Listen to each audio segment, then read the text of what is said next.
This is the Blank Dive Show for creators who don't wait for clarity, they move anyway. This isn't about perfection. It's pressure, doubt, deadlines, and building something real with limited resources. It's about momentum when motivation runs out, mindset when the noise gets loud, and making the work, especially when it's uncomfortable. Through raw conversations with filmmakers, writers, musicians, artists, and curators, we talk about showing up, breaking barriers, and turning ideas into action. This is the dive into the unknown, no permission, no safety net, just the work. Hello, hello, hello. Hey, what's What up, is guys? up? Episode 3, people, blocks in the road. Welcome Sure. to this Thursday night. Let's go. Excited to have you I guys. did. Let's So roll. listen, this episode, we really wanted to dive into the fact of artists being blocked or feeling like they've been blocked to get to their ultimate goals. Sure. Have you ever felt that someone doubted you that you looked up to? Absolutely. Have you ever felt that someone you looked up to or someone that was the gatekeeper to your goals questioned your vision? This may just be the episode for you. I don't know how many times I've been working on a project over the last few years, decade or so, where I had a really awesome idea, or at least I thought I did. And it felt like it was nearly impossible to reach that goal. What are you guys feeling about that circumstance here? Yeah, no, it's I mean, I got a little something, for my last album, Why Not Me album. It was the Why Not Me album. And I was trying to find a venue. I was looking everywhere for a venue, and I came across, me and my wife actually went to this place. I'm not going to drop names, I'm not going to do that, even though I should, but I'm not going to go there. But I liked the venue. I thought it was a nice place, nice atmosphere. It was what I was looking for. You know what I mean? It was right during the time that I'm looking for this venue, to throw a release party for my album. And so I make, I'm emailing them and I'm calling them. Nobody's getting back to the phone calls. I'm calling them constantly, and now I'm throwing a bunch of emails, and now I get this email, and they're all gung ho about responding to the email but not to the phone, which I learned why. I wanted to talk to somebody in person. I actually asked to, and they were saying they were unavailable, but anyways, make a long story short, I'm trying to get this venue and just pay for the venue and get asses in the seats. You know what I mean? Because I want to have this release party, and I'm announcing it to all my on my podcast, and they turn around and they give me all this long list of it was like 150 people guaranteed in the seats. A certain you had to pay X amount of dollars for the bar, and X amount of dollars for staff. They had the staff, and then the bartending and security. It was so many different things. And then I said, well, what if I, at first I was like, what if I just bring the people? And then when they bopped me in the head with the 150 people. Now, when you're releasing, an album right off the jump, you're not guaranteed to get 150 people to pile in there. You're just not. A lot of people stiff and everything else. It just doesn't happen. And then when it comes to the finances, it's like you're bringing all these people into their event to buy food and alcohol, and on top of that, they wanted a certain amount of money dumped on top of the album itself that I'm sinking all this money into to get it out there. And at the end of the day, we couldn't do a thing about it. You know, I couldn't do nothing about it. I couldn't make a deal with these people. I forgot what the dollar amount was, but it was so astronomical that I was like, it's just never going to happen. Like they almost made it like they didn't want. And I told them, I was like, look, I grew up in South Buffalo. Your venue is in South Buffalo. You're a new venue. I'm like, yeah, a lot of people in that area know me. Like, and it almost was like they didn't want it. They didn't want they didn't want my people in there. That's how it felt. It felt like a stab because I'm like, man, I'm local. Isn't that what you want? Don't you want local? Aren't you supporting your local artists? No, we couldn't come up with a No, deal at all, man. that's what it is. I've actually dealt with something very similar to what you're talking about. I'm not going to name names either with venues, but time and time again, as I'm diving in to plan the film festivals, I get hit with this brick wall of the venue. And whether it's okay, and it's never because there's been like an event that has failed or been, something unnecessary in that sort of sense. It's more of the fact that each year they change the terms, and a lot of these venues, they'd rather stay empty on a Friday or Saturday night with no business Yeah. than have any business at all, if that makes sense to you. Oh yeah. You know what I mean? Like, let's just say this year I have a venue, and my dream is to have like a home base so that year after year I can continue go to this place to hold my international film festival. And what ends up happening is this year these are the terms, and next year we're going to triple them for you. Oh yeah, for sure. And it's going to be more money. It's going to have, you're going to need more staff, more security, and oh boy, the insurance requirements are going to change. Absolutely. One of the things that I dealt with the last film festival was the idea that it was almost impossible the idea to have a week-long festival. We wanted to have it a dual festival, 8 days long, in the venue as well as online. That was my goal. That was my vision. Yeah. Until I sat down for a few minutes with the people that ran the venue, and they were like, yeah, the projectionist is going to be this much, and oh yeah, by the way, their whole team gets paid separately. Oh and, yeah. This goes like that, and this oh, you need workers' comp insurance on top of this, and blah blah blah blah. It became thousands of dollars to the point where the goal I had, my intentions, I had to kind of edit what I wanted to do. So that's one of the reasons why the last festival I held was at various different venues as well as online during the week, because that was the only way to make it obtainable is to, like, I was able to still do my goal, but it necessarily wasn't what I wanted. And what really hurt my heart in a way was the fact that the days that we weren't at the venue, they laid unused. Yeah. You know what I mean? It wasn't like, oh, what's the word demand. It was unused during the time period that I needed it. Yeah. So they'd rather have the place empty than negotiate terms that are more reasonable. And that is just one of the many, yeah, for sure, over the years that I've dealt with. That's consistent.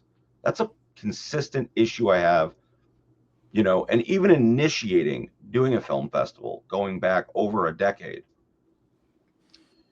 The first thing I did, when I wanted to do a film festival, is I wanted to reach out to, I guess, the powers that be in the local area, the filmmakers, the people that are a part of the film commissions, the people that are a part of the film office, to back me in my goal. Yeah. And unfortunately, what we were told at the time is, you guys are kind of new to this. I wouldn't do it if I were you. Yeah. We were, and like, that's not like verbatim, but we were told basically that, there's a lot of festivals in the area, and, we don't want to step on any toes by endorsing you, because that's kind of what it was, because Joe Schmo has an event the next town over in the fall. you can't have a venue in the summer in the next town over because people might think of you as opposed to them. And we can't have both of you being successful. Yeah. You ever hear that idea that like it's mind-blowing concept here. Mind-blowing that two people can't be successful at the Yeah. same time. No, Why? I know. Why does that happen? You know, I don't know. it's one gets favored. It's, it could be all politics, man, within the industry, who somebody might be sliding some, a couple bucks under the table, man, to get promoted more. I mean, you see it. I see it a lot here, even in Buffalo. You know what I mean? It's a lot of favoritism within the arts. That it seems like even people, people that I know personally, they refuse like to support, like they refuse to support anything you do. Like, and it's sickening. I got some that are on my page that they see I do music. They know I do music. I've been doing music forever. They see I do a podcast. Anything I'm advertising. One thing about Facebook that I do like is it shows you like who's seeing your stuff. And at times, man, that could be bothersome for an artist when you're looking and you're like, I know you tell me to my face when I see you, oh, good stuff, man, but you see me every day. You see my podcast, you see every single, the music videos and all my posts, but I'm watching you see it. But there's no interaction, there's no comments, there's no likes, there's no none of that, which helps artists. It helps us out when you comment, like, and subscribe. There's a reason why a lot of people tell you comment, like, and subscribe. Um, yeah, it kind of twists at you a little bit because it's like there's a politic in it, man. You know what I mean? It's like, I'm not gonna, I'm gonna pretend to like you, but I don't like, and it's bothersome, man. Yeah. It's How you feeling about that, Ben? Maybe some people aren't as good as they think they are sometimes, and maybe Yeah. that is just the reason why. Yeah. I did comedy, and I wasn't as good as I thought as I was. When I look back at the tape, I did acting. I wasn't as good as I thought I was, and I was just thinking maybe I got to take one of those classes. I got to take an acting class. I got to take more comedy classes, and then that goes into show that sometimes people paid and put the work in, and they're like, okay, so you want me to plug you now that I got all these followers and stuff, and they're like, no, you got to figure out your own way. And I worked for this. I worked hard for it. It would be nice if they were honest about it, but Yeah. some people just won't even respond. Yeah. Yeah. Well, that honest criticism's good. If it's done in a respectful way, behind closed doors. If it's justified. Yeah, if it's justified. If it's justified. My thought is it's at the same time, some people have no right to speak on certain expertise. For example, in no regard would I ever tell you, Ben, yo, you should try this on stage in a comedy show, because it's coming from a place of ignorance. I don't know nothing about stand-up comedy, and so many times, like, people try to give you that advice to guide you on this unknown path that they haven't taken themselves. And I find that very, very frustrating. I don't know, but I definitely get what you're saying, like people throwing out bones that have done the work. You've done the work, it's really challenging. Like, it's going to be great because we have Michael Galat later as a guest on here, but he's an actor who's done the work. Everybody, get a little round of applause. He's done the work and he's a great actor, but it's got to be challenging when, he might get on set with somebody who clearly doesn't take it seriously. And at the end of the day, when people see the project that he's in, it doesn't matter, because his co-star is also a representation of the project he's in as well. So he can't control all those moving parts. So in a way, it's up to the production and everyone else to like make sure that everyone looks kind of good. But at the same time, he's not in control of someone else that might possibly make him look bad on screen. I don't know. I know it's a little subtopic within a topic, but at the same time, it's like in a way that could be a block in the road. You Yeah. know, that's what I've dealt with time and time again. Like I said, beating a dead horse. But in doing events, it always seems like I'm starting from scratch. I have to be born again. You know what I mean? Like Yeah. at this stage of the game of doing so many different festivals, you would assume that every year, okay, we're building onto what we have, and even though it's a new year, it's not a new year, new you. It's a new year, and you have a bigger team now, and you can get kind of creative with the venue you have. But instead, what ends up happening is you're starting from scratch. You might have the same team, but you got to figure out the negotiation process with each new venue in each new circumstance. I guess that's life, but I find it to be a lot more challenging than it's ever been before. I don't know. Maybe it's just me. Maybe I'm just bitter. But I don't know. Yeah. Uh, you know, I don't know, man. I've learned just throughout the years to just keep going, man, no matter what anyone says, because when you're doing it, no matter what, man, and I've been doing music since forever. It's been years and years. I've done many different venues, and I've had my ups, I had my downs, I had my these high moments, and I've had super low moments. And I just learned that no matter what anyone says, you just got to keep kind of rolling with it and sticking with it, no matter what you're going through. Like I've dealt with mental health for years, and many surgeries on top of surgeries on top of surgeries, and I had to keep going no matter what. You got to keep going through life. Like you can't just stop and say, okay, I'm going to use X, Y, and Z just to quit, and use that as some kind of tool almost to just quit and give up on everything. That sounds It's nice. That sounds nice and polished and politically correct. But what do you Yeah, do when somebody, though you have these aspirations, right? What do you do when somebody tells you something and they tell you no, or they tell you, you know, this how isn't you it. know it. You're not, In what aspect? How you know? Like, you know, you want something. You want something. Let's just say that you talked about that venue. They yeah. downright told you, this is something you're not going to be able to do. Well, You, then I just pumped out a ton of CDs and I sold out. Like, so it didn't matter to me anyways. Like, I was able to pump out successful albums and still sell out of every single one of them. Period. Like, I still continued to do what I was doing no matter what, and making sure that I finish my projects, my projects get finished, and I pump them out there because, to be honest, who could tell you no in what you're trying to do? If you really want to do something, you just dig down and you go and do it. Like, period. There's been people telling me no or don't do this or don't do that my whole entire life. I mean, and I've never let it just stop me ever. Like, it's never happened. Even with my podcast, people might tell me, "Oh, give up on that, quit on that." Why? Because you said so. But I got all these other people telling me different. I got all these other people reaching out telling me, "No, I'm going to still support you." So I would never give up on myself, let alone on people that enjoy what I do.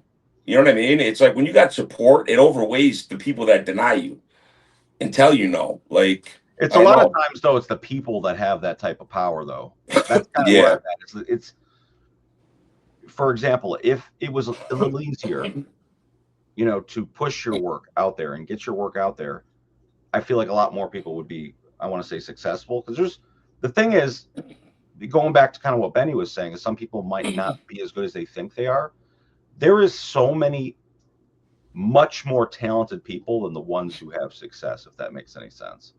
Oh, yeah, Like absolutely. you'll see For people sure. all over TikTok, Instagram, Facebook that are such talented, comedians, A lot of them are writers. independent.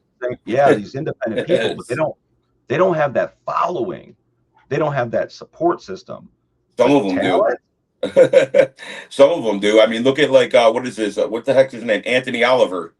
Look at that song. He's fully independent, didn't sign with anybody, and blew up. And he's got millions of people. Look at Griselda, Benny the Butcher.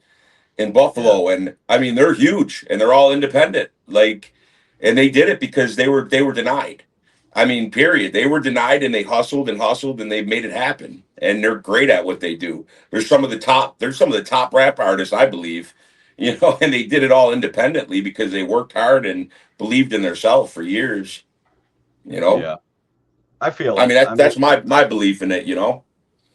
Yeah, I see a lot of times people like, it's a gatekeeping type thing. Yeah, oh The yeah, for idea of sure. like, if I'm successful, you also cannot be successful. We can't have both of Absolutely. I us. agree with that. There's a You lot of know, it's, people that are real tight to the tight to the chest with everything that surrounds them. They don't want to give a piece away, for yeah, there's sure. enough pie for each of us, guys. Yeah. We can all eat, you know? It's a fact. Sometimes it's not even they don't like you. It's I gotta weigh my options with all the stuff I got going on. I gotta say we go back to the venue thing. I gotta pay, as in the venue. The venue has to have the lights on. They have water on, and you're like, well, I paid all this, and you got to look at what they got to do. Are Yeah. you going to actually get people to come? So if I do all this, I have to give you a reasonable price where I'm going to make a little bit of money Oh, to they make keep a these ton. I mean, lights. I've been in business my whole life, man, and bottom line, they make money. They make a lot. That's why they do it, and that's why they do it is because they make a fortune when they do things like that. These Mhm. venues withhold, and they know that they're holding those keys, and it's that supply and demand. You know what I mean? They got this supply over you that they know you need, but they make a boatload of money. I mean, to keep their lights on and that's nothing. I've literally owned companies and businesses, literally, dude. Like, and to keep their lights on, dude. They throw two venues per month, dude, and all that's paid off. I mean, they're talking profits, the rest, and it's almost like they're aiming at the highest market, dude. But I get why they do it. I get it. They want If to make money. if It's Supply and demand is if the that main, was it's a if good that was source. true, then a lot of these places that were open that were like, yeah, we open all types of arts and stuff like that, they wouldn't have closed down. A lot yeah. of It these just places are depends on closed it down. depends on if they're good at what they do, man. Bottom line, successful ones stay open. If they don't know what they're doing, they close. Which ones Like, do you know that are open I know a lot of them that are open in Buffalo, in Buffalo. the lower Absolutely. state, like Orange County, Ulster County? I'm talking about Buffalo. I live in Buffalo. Yeah, out here in this It's, area, everything's closing down, but I think it is poor management too.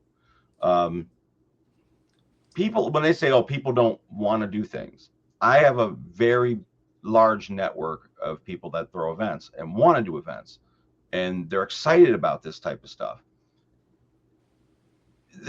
They make it so challenging to host it there, and the idea of like, okay, like they need to keep the lights on.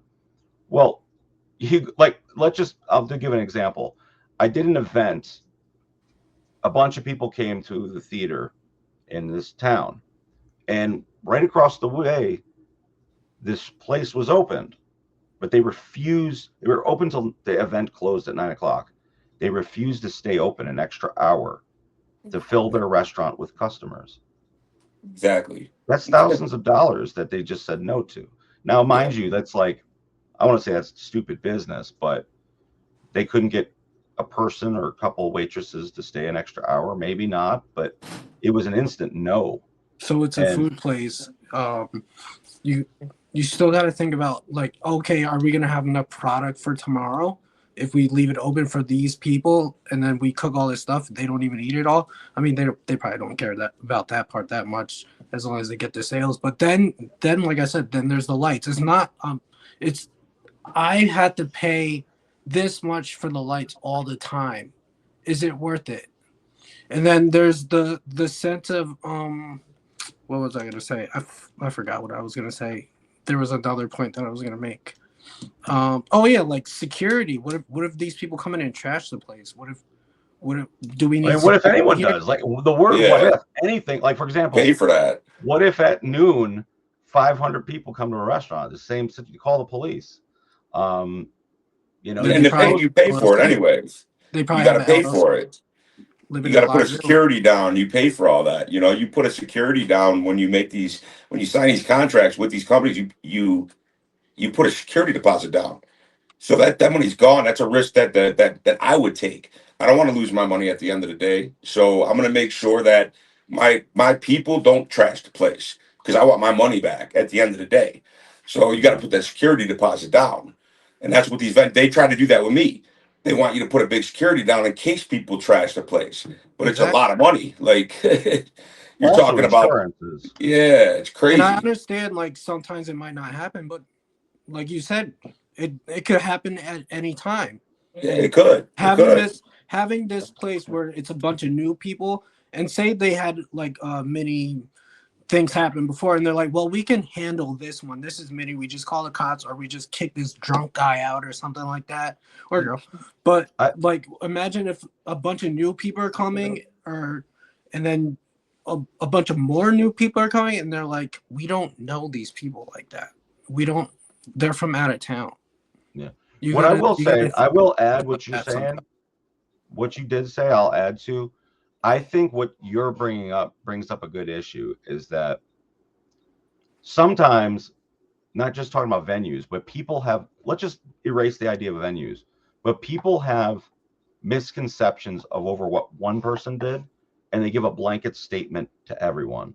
For example, going back to the venues, I was told no to a specific venue, which I ended up getting years later for a festival because of what someone else did when they ran an event there, when they had liquor involved.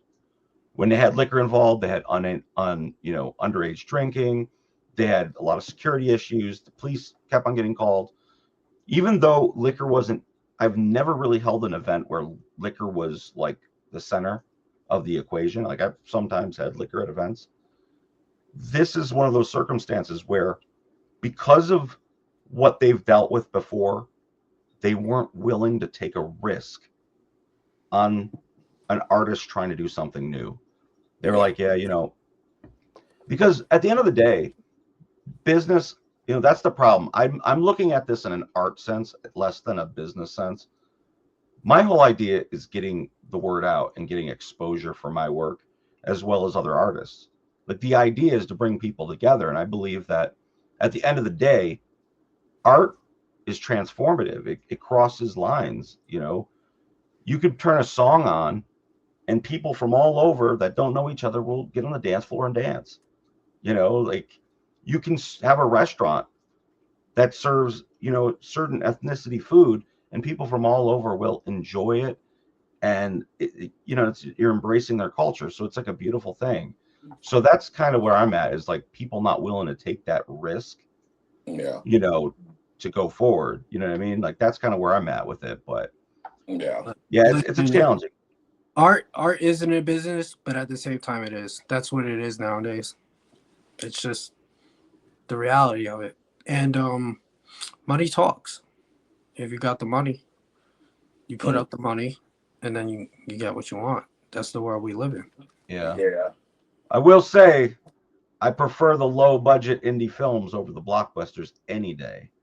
And A lot of know them that, like, the story, the merit behind them, and I'm not just saying it because I don't got the money, but I'm saying it in a sense, like the creative, like you could tell these artists, these starving artists, they're putting their all on the line. They always say, if you see a really sucky blockbuster, right, by some of these big, like, I don't want to name out, like, the big comic book movies or whatever, they always say follow those directors when they were hungry before they made it, and you'll see they're more I want to say groundbreaking projects, because they were thinking outside the box. Then they weren't in this kind of like mindset that, oh, this is commercial, we're trying to make some money here. But they were really, let's just bring him up, James Gunn. You see, his big comic book stuff, people might love his stuff, but if you go back to when he first began and he was doing a lot of the slasher, more edgy projects, it's an interesting evolution.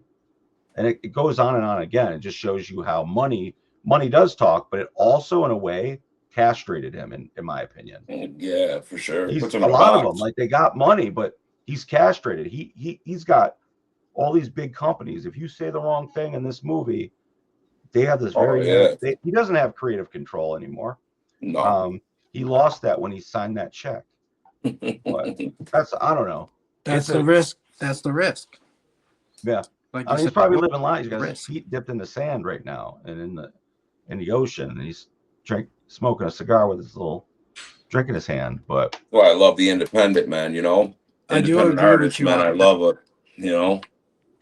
following like the earlier stages of the earlier art of the person you were told to follow, and just seeing how they did things and stuff like that. Is they were probably way more creative and stuff like that. They probably had different stories that were part of the total artwork and stuff like that. I don't know if I worded that right, but yeah, sometimes like I watched Christopher Nolan. I saw some of his early stuff and I was just like, wow, this is amazing. I don't think I saw something like that. And now he's doing these big pictures. And I'm like, don't exactly hit the same. But yeah, Christopher Nolan? Dude's a what you mean. movie god, man. yeah, he's great. But like I said, you see that all time and time again. And I don't know. I guess money. Listen, you throw me enough, Yeah, you might I'll make change. the mix. I'll change on all you. I'll walk. What's that guy? Sell it, bro. Riff Gonna Raff said his sell biggest it. goal in life is to walk around and act like he don't know nobody. Yeah. Also, maybe that's what they wanted to do initially, but they had to do something before that to get their foot in the door.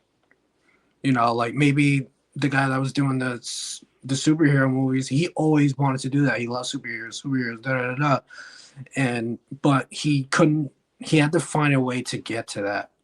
And I know it's who the director is, but yeah, I just named James Gunn because he's a good director, but I named him because everybody knows him. But there's like many directors that have ended up in those big blockbusters that if you really look down and you want to see their original work, you're like, damn, like they did that. Like James Gunn directed the movie Slither. That movie is grotesque in like all types of ways, and it's like now he's directing Superman. Wow, that's quite the evolution. But yeah, anyways, I don't want to go too long before we get our guest on and get too off topic here, because the topic of the hour, we got to talk to Michael Galat. All right, without any further ado, the man, the myth, the legend. Hey, thanks What's for going that. on, Michael? How's it What's going going, on, guys? Mike? How are you? Good. I apologize. I'm coming to you from an Airbnb in New Hampshire right now. Very exciting. I don't know if you heard any of the conversation that was taking place prior to being put on. I don't know if you heard anything. I heard it all. All right, good. So I've known you for a little bit.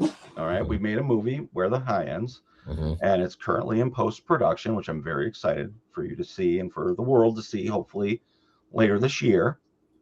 And I know you're a very creative guy, so this topic that we're talking about with blocks in the road, I feel like is something that anybody in art can relate to in one way or another. Is this something that you've experienced? There's a lot of different categories of blocks in art. With art and artists specifically, one of the roadblocks is just the inherent subjectivity of art. And by that, I mean that, okay, you have an idea for a story, whether it's a book or a script, movie, whatever.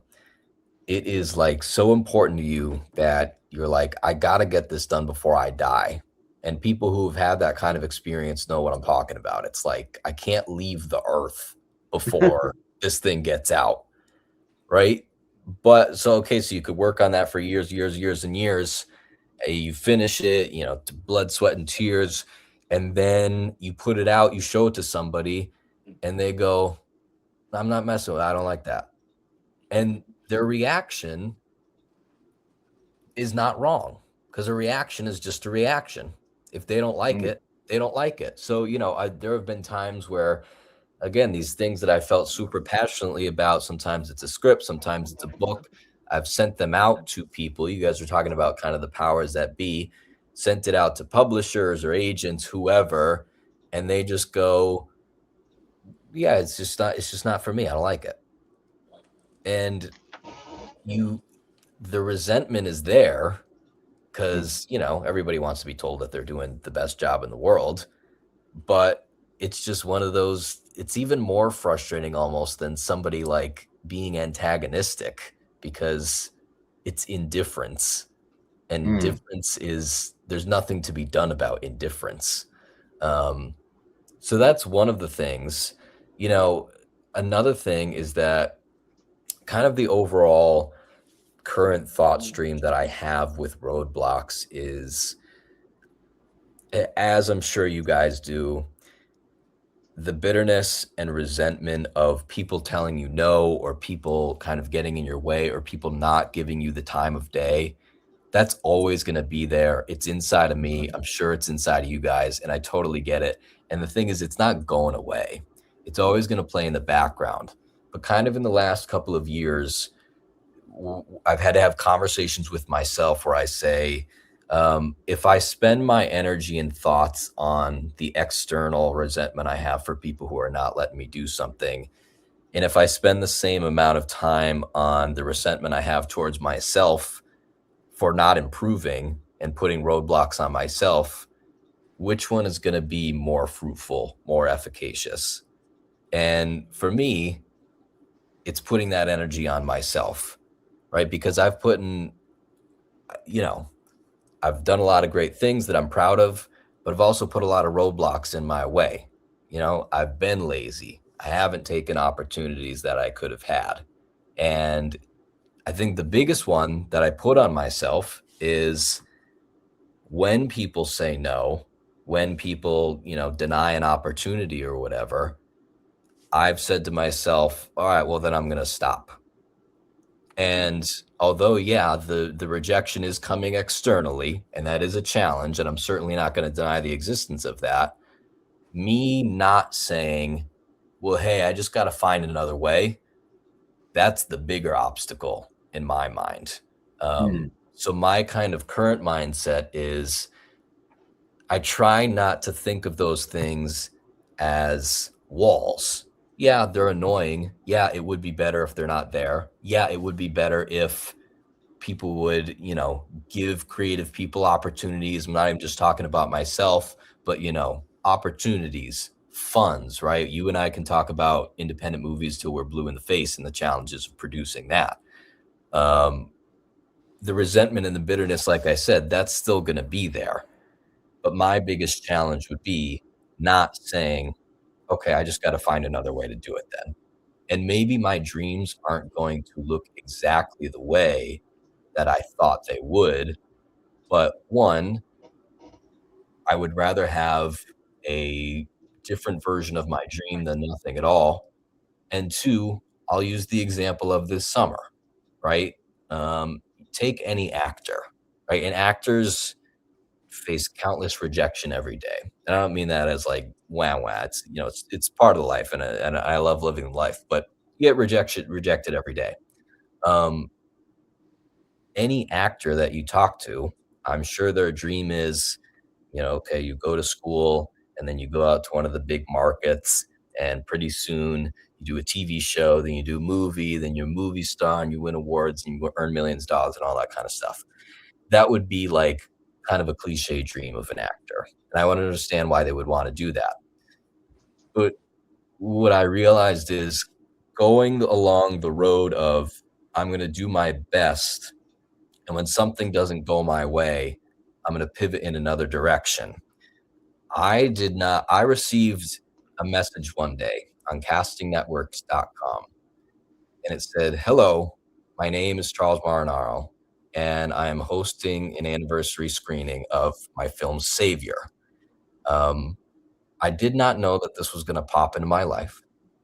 I didn't know that I was going to go to that screening and I was going to meet some cool people. And then I was going to go to auditions at Resort World in the Catskills. And that I was going to get this role and do this movie in the summer of 2025 that I had the time of my life on. I didn't know that. But there were certain things before that I had tried to do that didn't work out.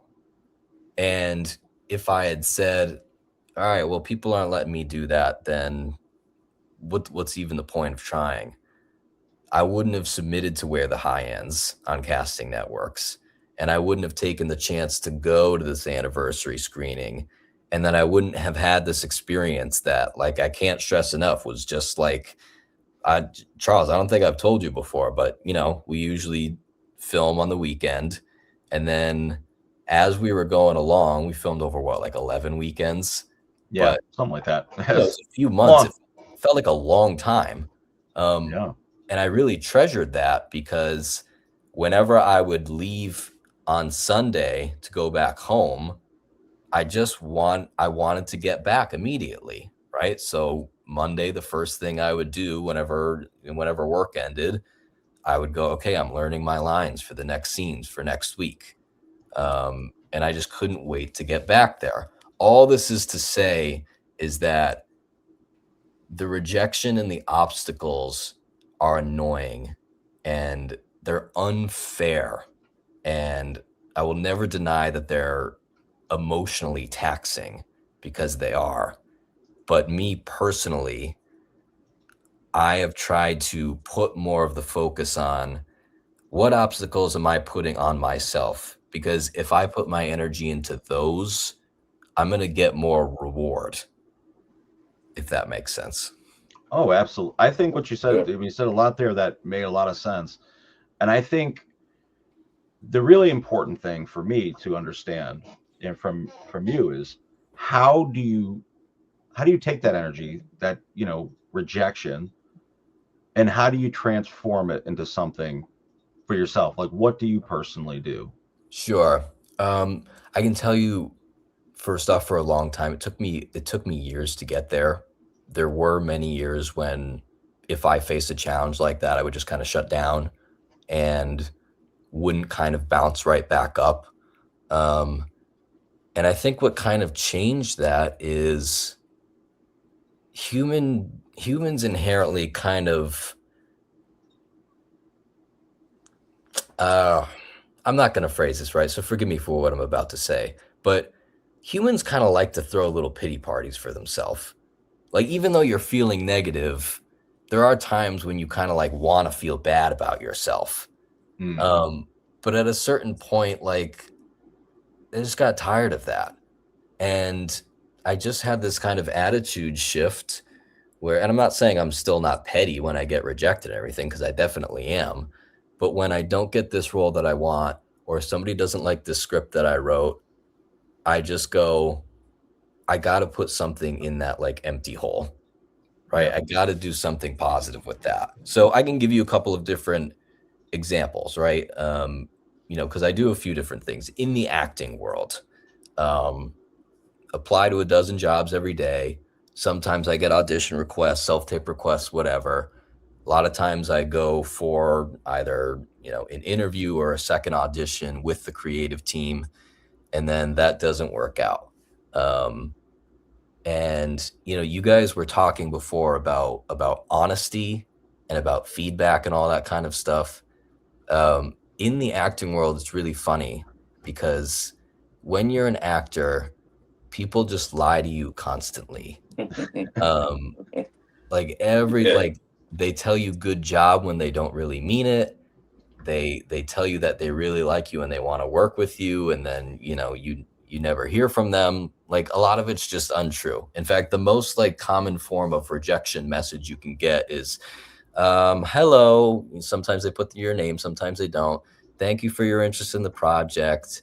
You're a great talent, which, like, I watched my tape for a lot of these auditions. It didn't showcase great talent. They're like, but we're going to go in another direction. We hope to work with you in the future. And, you know, it's baloney so much of the time.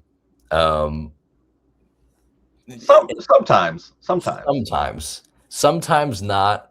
And I'll tell you, not to interject too much, but the reason why I'll say that is sometimes you are incredible, but you're not that guy not to say that you're not the guy, like you're not that character that we're looking for, but you may be something. Like in the past, I'll just real quick. Yeah. In the past, I have reached out to someone that was incredible that didn't make the cut for a specific project, yet they became the lead in my next movie Right. because they were that character. And you know what I mean? Like, I guess it all depends, but I understand what you're saying, because you probably go to a ton of auditions and people are just like mass producing these. You can probably look at everyone that auditioned that day and they got the same email. But I'm speaking on behalf of someone who's sent some of those emails before, and I'm like, sometimes you're just not the character, because we had some really awesome people go to Resorts World who didn't make the cut of this film because there was only so many parts, and somebody came in that might have had the look, and they kind of were that character when they walked in that room. Like your character was Jason when he walked in that room. You were that guy. You know what's funny? I'll tell us. And first of all, let me say you're absolutely right. I've sent a few of those emails myself, and it's true. It's not that the person wasn't good. However, sometimes my auditions suck, and I can tell that the person's just trying to throw a pillow down before I fall. Do you mind if I tell a quick story from where the High Ends auditions? Go right ahead. All right, so I go in the room and I do like the initial monologues from the thing. I think Andrew gave me a few pages and said, "All right, go out in the hall, prepare this." So I did, and of course, while I'm out there, I'm trying to prepare, but like everyone in audition rooms wants to talk to you, and they also want to peek at the material, and so it's tricky. So I go back in, I read, and then you brought me out to read with Angel. Shout out to Angel, fantastic guy. And it was for Jason and Kyle. And we go back in the room, and first, Angel was Jason and I was Kyle. And we probably got through like 3/4 of the script. I thought it was going pretty well. And then you were like, "Okay, guys, now switch." And so he was Kyle and I was Jason. We only got through like a little bit of the script, and you were like, "Stop." And in my mind, immediately, I was like, "Oh, I guess he doesn't like me as Jason." That's and then obviously here we are now. But that was a tangent. I always found that funny though. Isn't it? Yeah, it's an interesting thing. Just because I have the video on cue, this was a little bit of the prep. I just want to show a little quick prep of the day of auditions. Actually, I have behind the scenes of us setting up. And we're going to study. Maybe we'll study, and then we'll call you back, and we'll come in here and we'll perform scenes. We also might do chemistry reads, like characters in the book, like Ash, Jason. If we find candidates, hopefully. If we find candidates, hopefully, I said. Yeah. That was a good day. It was a lucky day for us. Another quick clip I got here is actually when we did the script reading. Come on. I was the hero who helped you dodge a bullet. Mark chuckles, shaking his head in mock disbelief. You're not wrong. The two brothers start walking back through the cemetery, the tension between them replaced with warmth and shared memories. They reminisce about their youth, trading stories and jokes. Exterior cemetery, sunset. As they leave the graveyard, Jason... I don't want to give away too much. But yeah, that was part of the script reading. So you never know what you're going to get. But like those things, I want to dig a little bit deeper, because some of the stuff that you talked about saying like, I need to make this project before I die. Mm-hmm. And I don't know about how you guys feel about this. We all have our own, I guess, belief system. But for a lot of artists, it's a way for us to, we create art. It's like pissing on our territory or putting our name on something. A lot of artists, and that's the way I feel. Like when you write a book, you put your name in big print on your book. It's our sense of mortality in a way, to preserve ourselves going on. So like when something comes in the way that you believe, like you talked a lot about, like if somebody you speak to doesn't like your work, Mm-hmm. and it hurts. But the problem is with us smaller artists or independent artists, is we don't have that reach. You know what I mean? If Yeah. we had that reach, who knows how many people would actually value your work? Because it took me a long time before, you know, anybody would even read my stuff.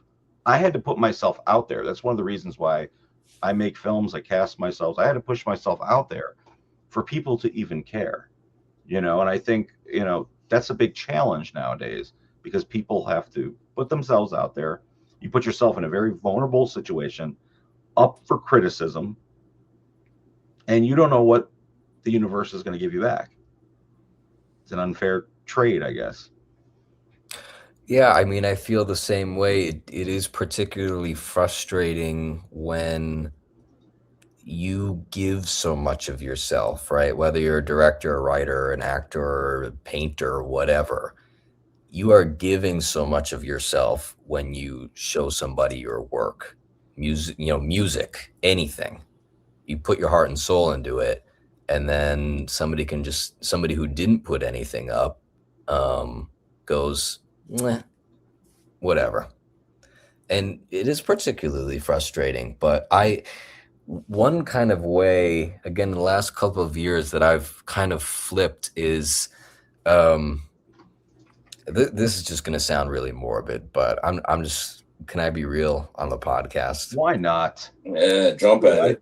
So you alluded to this, and it's funny because I've observed this in myself and I've observed it in so many people, is that like, a very basic fact is human beings are afraid of mortality, right? Not just the fact that we're not going to live forever, but we're so important to ourselves and our experience of life is so precious that we can't imagine that at some point that it won't exist. And I find that one of the ways that artists kind of cope with that is this idea that my art is going to live forever. You see this particularly in film where it's like, okay, my image and voice are going to be preserved forever on film. And I think that's in all of us. It's certainly in me. What I've tried to not focus on that so much because I think more of like, I don't think of my life as a resume as much as I used to. I just think of it as a series of experiences.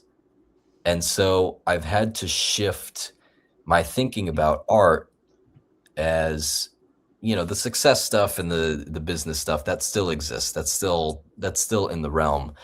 But I just try to think of it as, am I going to enjoy the experience of doing this? Because that's what I'm going to be around to perceive, right? Is my experience of stuff. I'll give you an example. I've been, well, I don't know if I should say this. I'm not going to name any names. And Where the High Ends is certainly not in this category. But I've been on plenty of projects that didn't turn out, is all I'll say about them. And that's okay. There's no criticism from me to anybody who worked on it, including myself. But I had a great time working on them. And so like my experience of it was good. And so that's why I find if we talk about roadblocks and everything like that, the most powerful force in this whole equation is intrinsic motivation, right?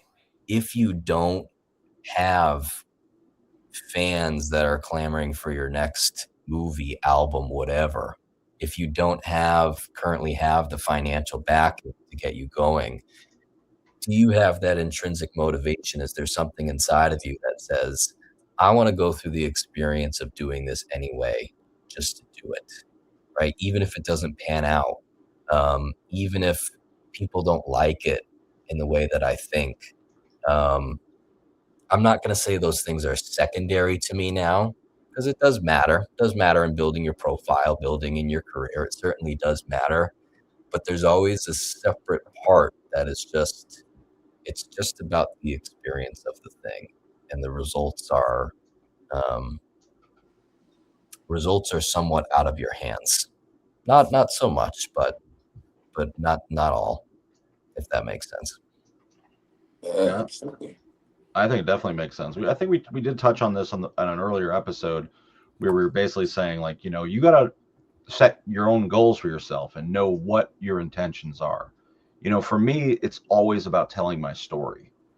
And I've yet to be bundled up with millions of dollars in a, you know, bathtub, Yeah. you know, but that would be wonderful, the fame and the fortune. It's the idea that out of this,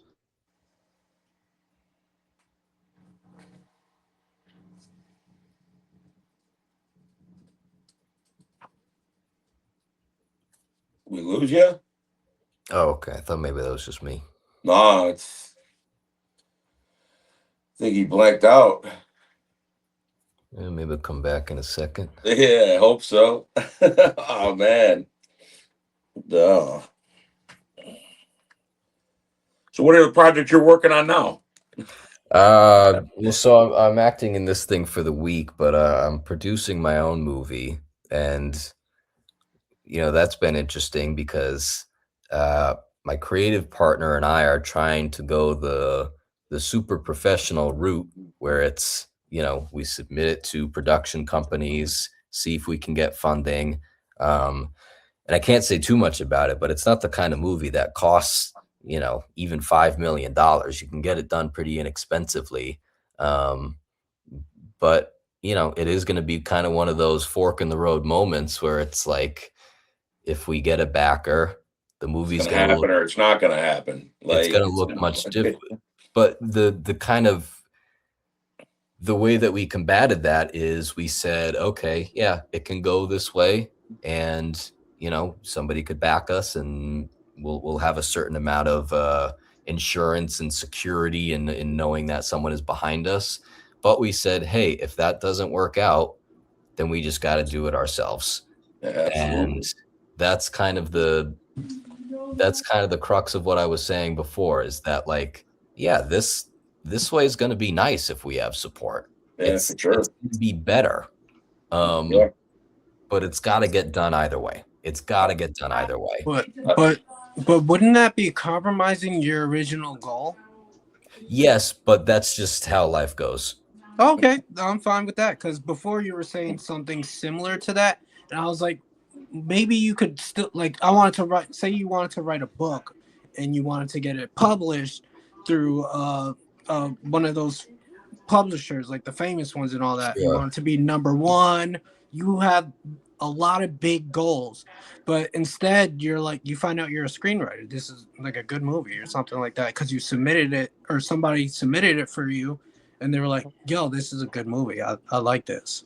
So it would be a compromise of goals. Like, I want to be a book writer, an author, but it turns out I'm a screenwriter. You know what I'm saying? I do Like, know what you're there's- saying. And there's- it's go ahead. No, you you go. Oh, no, because I like what you're saying. And you're right. It stings and it hurts, and there's compromises. And you know, you do have to kind of have a vigil and say goodbye to certain aspects of your dreams sometimes. Even if, you know, okay, let's say for an example, you are right. I'll take your example as far as the book thing. My goal is I'm going to write this novel, and it's going to get published by one of the big houses, and it's going to go on and be a bestseller and win the Pulitzer or whatever. Okay, I can't. Then you realize the reality is, all right, for whatever reason, I'm not getting with a big publisher. Maybe even one of the indie publishers is not taking me or whatever. But I can still self-publish, or maybe I can take this book and I can turn it into a screenplay. And so you're right, you do have to compromise, and it's a real tricky thing to know when to kind of trim the fat of your dream.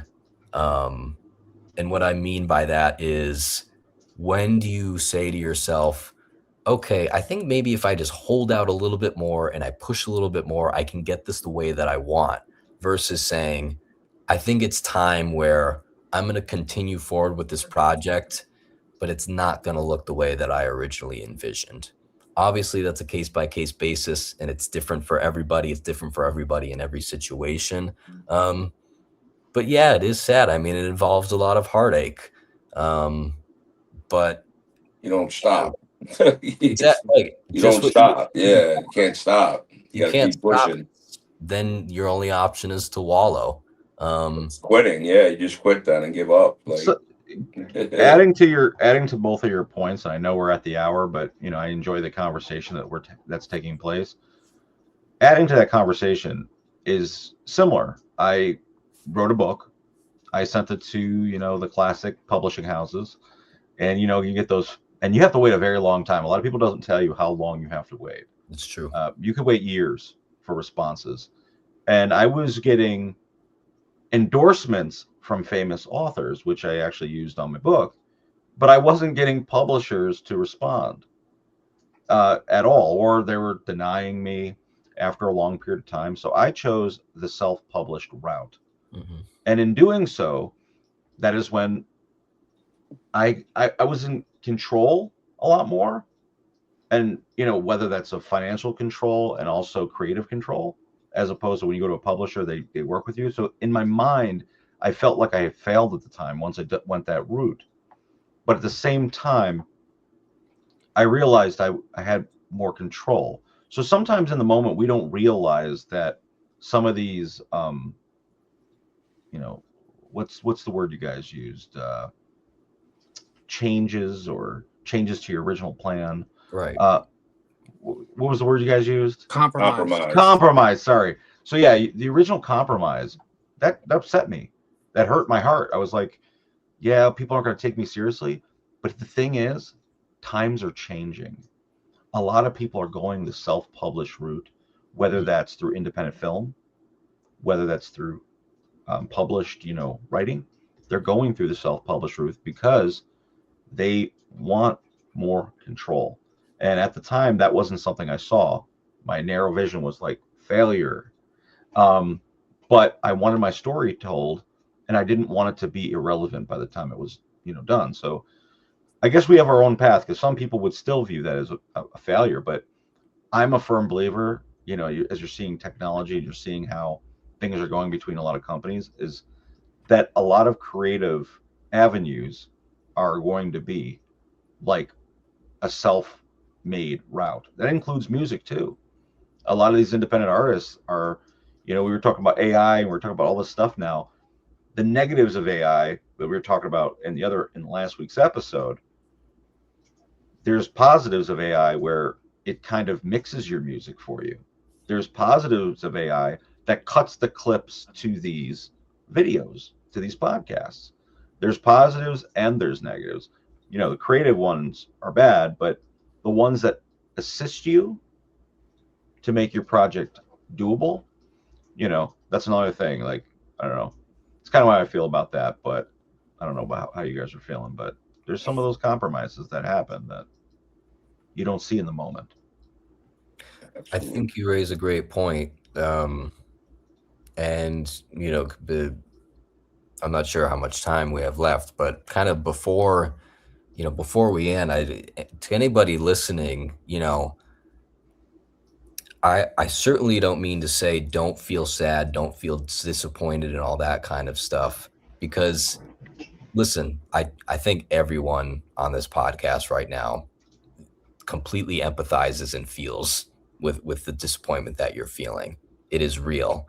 And just because you push forward doesn't mean that the bad, negative feelings can't exist at the same time inside of you. But there is a way to things, and a positive kind of emotional change I found is that you should embrace life not looking the way that you thought it would.